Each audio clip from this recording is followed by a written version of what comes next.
jéem yemuñu patriote yi anticorps yi Cheikh Bara Ndiaye boo téye bës bi de 25 000 vues sur YouTube képp tundum waa benn bokk aji bàyyi leen mise en scène bi waa benn bokk aji bàyyi leen di dil nit ñi waa benn bokk aji bàyyi leen di kuu nit ñi waa benn bokk aji bàyyi leen di saboté di yàq di tari image jàmbur bàyyi leen gor yi ngeen bëgg a toroxal bàyyi leen fen yi yéen liggéey lañ leen sant liggéey leen moo gën yéen da ngeen a bon d'accord ngeen da ngeen a bon mais ngeen yéen ñëpp daal ñun ak ñoom a yem loolu mënta nekk da ngeen a bon d'accord ngeen da ngeen a bon waaye mais am na ñu baax mais pourquoi ngeen di ñëpp ñun ak ñoom ñoo yem mënta ne. Cheikh Bara Ndiaye Sapo vraiment sant nañ la gërëm nañ la ñun de rusuñu ci défendre bi ñu la doon défendre mais dëgg képp moo tax ñu la doon défendre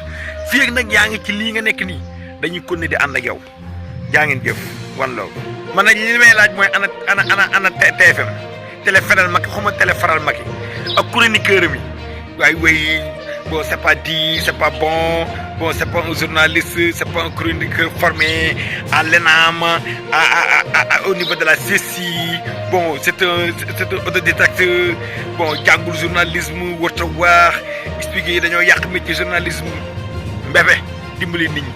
25 000 vies am na ko te Sénégal yi ñu ngi koy déglu loolu képp am solo di leen wax dëgg Sénégalais yi soxlañ ay costume soxlañ ay caravane soxlañ ay bonjour parce que si prononcé lekk R roulé M yi loolu soxluñ ko dee leen ñu wax dëgg moo gën ngeen topp Macky Sall mi